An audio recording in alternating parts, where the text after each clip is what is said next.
नमस्कार दोस्तों, मैं हूं जेपी शुक्ला और स्वागत करता हूं आपका हमारे चैनल द अर्बन गुरुजी पे।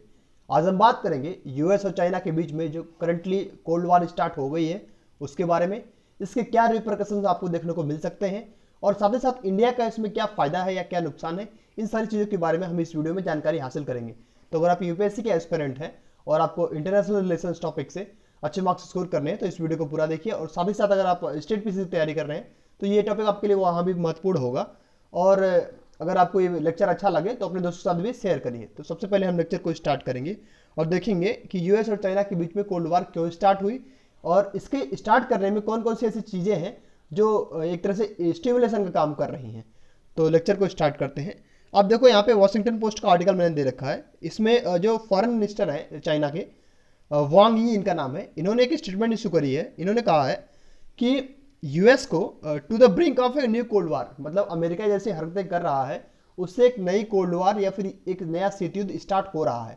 तो ये बहुत बड़ी स्टेटमेंट है किसी भी गवर्नमेंट के एक तरह से बहुत बड़े मिनिस्टर के द्वारा, फॉरेन मिनिस्टर के द्वारा, कि आप डायरेक्टली ये कह रहे हो कि यूएस आपको कोल्ड वार के लिए इंसाइट कर रहा है या कोल्ड वार की तरफ आपको लेके जा रहा है। अब हम बात करेंगे इसके क्या क्या रीजंस हैं या क्यों ये स्टेटमेंट इन्होंने इशू करी है। तो आप देखो, अगर तो टाइम का यहाँ पे एक आर्टिकल है और इसके हिसाब से आप देखो तो जब से कोरोना वायरस का ओरिजिन हुआ है चाइना में, तब से बहुत सारी कंट्रीज हैं चाइना को ब्लेम कर रही हैं। तो इनिशियली आप देखो तो यहाँ पे ताइवान ने 31 दिसंबर का एक नोटिस यहाँ पे भेजा था या फिर एक तरह से ईमेल भेजा था डब्ल्यूएचओ को कि हमने ये रिपोर्ट करा है कि बहुत सारे केसेस एक तरह से एक सस्पिशियस या मिस्टीरियस वायरस के देखने को मिल रहे हैं चाइना में और हमें ये शक है कि ये पैंडेमिक बन के आएगा। पर वहाँ पे डब्ल्यूएचओ ने रिस्पॉन्ड नहीं करा। यही बेस बना यूएस के एलिगेशंस का। तो यूएस इस टाइम पे क्या कह रहा है कि हम इंडिपेंडेंट इंक्वायरी करवाएंगे कि जो वुहान में जो वायरोलॉजी है, यहाँ से ये वायरस निकला है, इसके हम इंक्वायरी चाहते हैं। और इंक्वायरी होने के बाद अगर ये पुष्टि होती है कि चाइनीज़ वायरस है ये, तो उसके बाद से हम सैंक्शंस इम्पोज करेंगे। तो एक तरह से ये चाइना को बुली कर रहे हैं लोग, जो कि सही भी है क्योंकि चाइना ने बहुत सारे ऐसे काम किए हैं इस वायरस के दौरान जो कि पूरी दुनिया को खतरे में डाल दिया। आप देखो तो इस टाइम पे हर एक देश में हर एक नागरिक को खतरा हो चुका है। कोई भी देश दुनिया में इस टाइम से कोरोना वायरस सुरक्षित नहीं, क्योंकि चाइना और डब्ल्यूएचओ की मिली भगत की वजह से आप देखो तो हर एक आदमी को प्रिकॉशन नहीं मिली पहले से ही। अब हम देखते हैं कि इसका बेस क्या था। इसका बेस अगर आप देखो तो एक तो कोरोना वायरस की इंक्वायरी और दूसरा ये है कि अभी वर्ल्ड वाइड देखो आप तो यूएस में सबसे ज़्यादा मौतें हो रही हैं। यहाँ पे लाखों लोगों की मौत हो चुकी है। केसेस भी 16-17 लाख के आसपास हैं। या फिर जो भी डेवलप्ड नेशंस हैं या फिर जो विकसित देश हैं उनमें देखो आप फ्रांस को देख लो, ब्रिटेन को देख लो, रसिया को देख लो, कोई भी देश आप देखो तो वहाँ केसेस बहुत ज़्यादा हैं। तो ये भी एक रीज़न बनता है चाइना के ऊपर इंक्वायरी करने का या फिर एक कोल्ड वॉर की तरफ लेके जाने का यूएस को।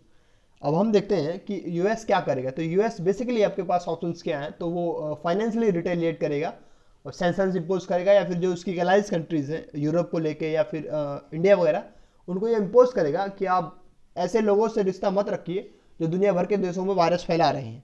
अब हम बात करेंगे कि और कौन से रीजंस हैं जिनकी वजह से ये कोल्ड वार स्टार्ट होने वाली है या हो चुकी है। तो पहला जो रीजन है, अभी आप देखो 2-3 साल से न्यूज में है कि यूएस और चाइना के बीच में एक ट्रेड वार चल रही है। अब रीजन इसका ये माना जाता है कि चूंकि क्या है कि चाइना जो है वो यूएस को जो एक्सपोर्ट करता है और उसके कंपैरिजन में जो यूएस चाइना को एक्सपोर्ट करता है वो बहुत डिफरेंट है या बहुत वेरिएबल है। तो चाइना का जो ट्रेड डेफिसिट है यूएस के ऊपर वो बहुत ज़्यादा है, तो इससे यूएस को बहुत नुकसान हो रहा है। अब चूंकि यूएस जो है इसके नुकसान की भरपाई के लिए टैरिफ लगाता है पर रिटेलिएशन में चाइना भी लगाता है। तो एक तरह से ऑलरेडी ये ट्रेड वार चल ही रहा था 2-3 साल से। हालांकि इसमें कुछ फ़ायदा भारतीय कंपनियों को और वियतनाम कंपनियों को हुआ है क्योंकि जो यूएस की कंपनीज हैं उन्होंने अपना जो बिजनेस है वहाँ से शिफ्ट करके या तो चाइना या फिर वियतनाम लेके गई हैं। तो इससे भारत की कंपनियों को फ़ायदा हुआ है इस कोल्ड वार की वजह से या फिर ट्रेड वार की वजह से। अब एक और रीज़न ये है कि यूनाइटेड नेशंस की जो धार्मिक स्वतंत्रता वाली एक संस्था है यूएससीआईआरएफ, जो फिर अभी रिसेंटली इंडिया को भी इन्होंने कश्मीर इशू को लेके एनलिस्ट करा था वॉच लिस्ट में। तो उसने ये कहा कि जो आप उइघुर मुस्लिम्स के खिलाफ एट्रोसिटीज कर रहे हो चाइना में, वो आपको सैंक्शंस इम्पोज करने के लिए, आपके ऑफिशियल को सैंक्शन इम्पोज करने के लिए हमें बाध्य कर रही है। तो इस रीजन को लेके भी चाइना का बहुत क्रिटिसिज्म हुआ है कि इन्होंने उइघुर मुस्लिम्स के ऊपर चाइना के अंदर ये बहुत सारे एट्रोसिटीज करी हैं।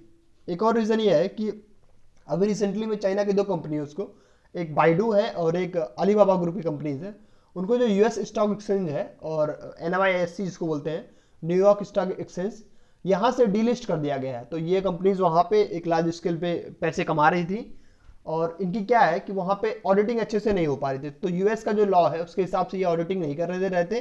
तो यूएस ने क्या करा, रिटेलिएशन में इनकी कंपनियों को डीलिस्ट करा है, जिससे बहुत सारे इन्वेस्टर्स को नुकसान होगा, यहाँ पे चाइनीज इन्वेस्टर्स को। एक और रीज़न है, अभी आपने सुना होगा 1-1.5 साल पहले हुआवे जो है सबसे बड़ी मैन्युफैक्चरिंग कंपनी है चाइना की, मोबाइल मैन्युफैक्चरिंग कंपनी या फिर इलेक्ट्रॉनिक डिवाइसेस। तो उसके सीईओ को यहाँ पे यूएस ने डिटेन कर रखा था, और एक लार्ज स्केल पे कंट्रोवर्सी हुई थी कि ये इरेगुलेशन कर रहे हैं कनाडा में या फिर बहुत सारी ऐसी कंट्रीज़ में जो कि यूएस की फ्रेंडली कंट्रीज़ हैं। एक और रीज़न यहाँ पे बताया जाता है कि भारत के खिलाफ या फिर जो भी इस टाइम पे यूएस के फ्रेंडली नेशंस है उनके खिलाफ जो चाइना की एक्सपेंशन पॉलिसी है वो बहुत ख़राब है।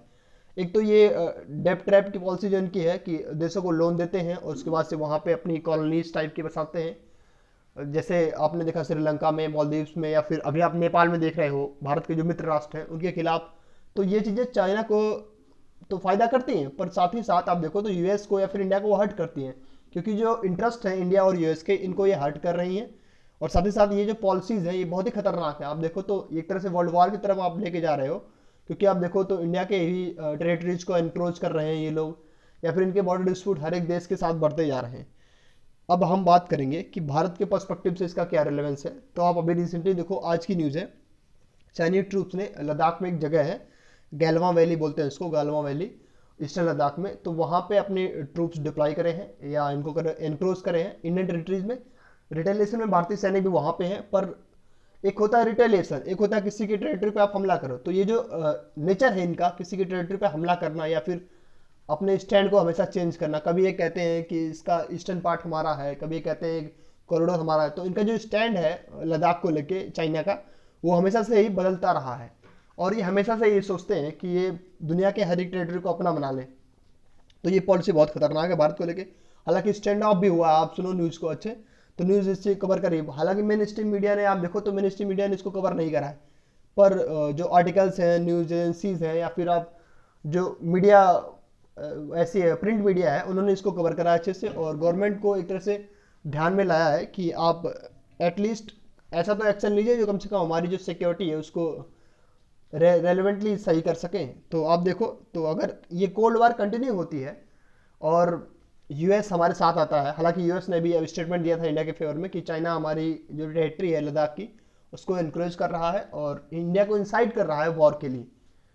और यूएस के साथ साथ उसके जो एलाइज हैं, ब्रिटेन वगैरह हैं, वो भी भारत के साथ अगर आते हैं, क्योंकि उनके यहाँ भी बहुत सारी मौतें हुई हैं और चाइना की पॉलिसीज़ की वजह से, तो भारत के लिए एक तरह से बहुत बेनिफिशियल हो सकता है और एज मिलेगा भारत को कि कोल्ड वार के टाइम पे या फिर कोल्ड वार अगर वर्सन होती है तो भारत को यूएस का सपोर्ट हो, साथ साथ यूरोपियन यूनियन का सपोर्ट होगा। आई होप ये लेक्चर आपको प्रोडक्टिव लगा हो, और अगर आपको ये प्रोडक्टिव लगा हो तो अपने दोस्तों के साथ शेयर करिए और हमारे चैनल द अर्बन गुरुजी को सब्सक्राइब करिए। Thank you very much.